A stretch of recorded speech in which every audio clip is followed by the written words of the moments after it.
السلام علیکم ناظرین اسرائیلیوں پر زمین تنگ ہو گئی ہے۔ کسی بھی ملک میں ان کو رہنے کو جگہ نہیں دی جا رہی۔ اسرائیلی فوجی ٹھکانوں اور اسرائیلی قصبوں پر درجنوں anti tank guided missile, rocket اور مارٹر فائر کیے جا رہے ہیں، جبکہ بندوق برداروں کو اسرائیل میں دراندازی کے لیے بھیجا جا رہا ہے۔ لبنان کی سرحد پر اسرائیلی فوج نئے محاذ کی تیاری میں مصروف ہے۔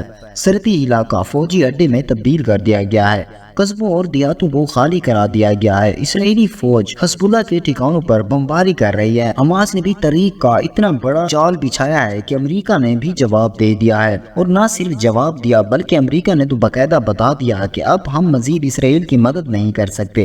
لیکن اسرائیل ہے کہ کسی کی نہیں مان رہا اور پوری دنیا کے سامنے انسانی حقوق کی پامالی کر رہا ہے۔ حماس نے بھی بھرپور جواب کی ٹھان لیا ہے۔ اطلاعات ہیں کہ اگر اسرائیل نے امریکہ کی بات نہ مانی تو امریکہ حماس کے ساتھ دینے پر مجبور ہو جائے گا۔ اسرائیلی اخبار نے دعویٰ کیا کہ امریکی صدر جو بائیڈن کی انتظامیہ خفیہ طور پر اسرائیل پر زور دے رہی ہے کہ وہ حزب اللہ کے خلاف فوجی مہم شروع نہ کریں۔ امریکہ بار بار زور دے رہا ہے کہ حزب اللہ کو نہ چھیڑو، ورنہ پوری دنیا میں نہ صرف اسرائیلیوں بلکہ امریکیوں کے لیے بھی جگہ نہیں رہے گی۔ اس معاملے سے واقف دو اسرائیلی عہدیداروں نے ٹائمز آف اسرائیل کو بتایا کہ امریکہ تسلیم کرتا ہے کہ اسرائیل کو حزب اللہ کی طرف سے اپنی شمالی سرحدوں کو نشانہ بنائے جانے کا جواب دینا چاہیے، لیکن حزب اللہ کے بارے میں حملوں اور یہ حقیقت کہ اسرائیل غزہ سے حماس کے حملے کا اندازہ لگانے میں ناکام رہا ہے۔ یہ بات بحث میں شدت پیدا کرتی ہے کہ آیا اسرائیل کو حزب اللہ کے خلاف جنگ شروع کرنی چاہیے یا خاموش رہنا چاہیے۔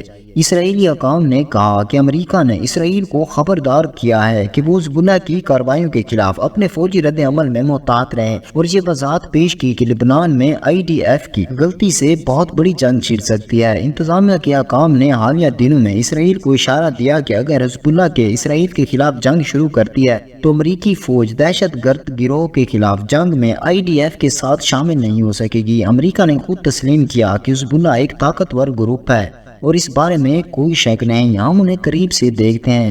اسرائیل ان پر گہری نظر رکھے ہوئے ہے، ہم حزب اللہ کو اس قسم کے فیصلہ کرتے ہوئے نہیں دیکھنا چاہتے۔ دوستوں، امریکہ نے اپنی موت کی چھری پانی میں دیکھ لی ہے، اس لیے اب وہ ان کی جانب سے احتیاط کر رہی ہے۔ امریکہ محکمہ خارجہ نے دنیا بھر میں امریکی شہریوں پر زور دیا کہ وہ عالمی سطح پر کشیدگی میں اضافے کے باعث اور امریکہ مفادات کے خلاف حملوں کے بڑھتے ہوئے خدشات کی وجہ سے محتاط رہیں۔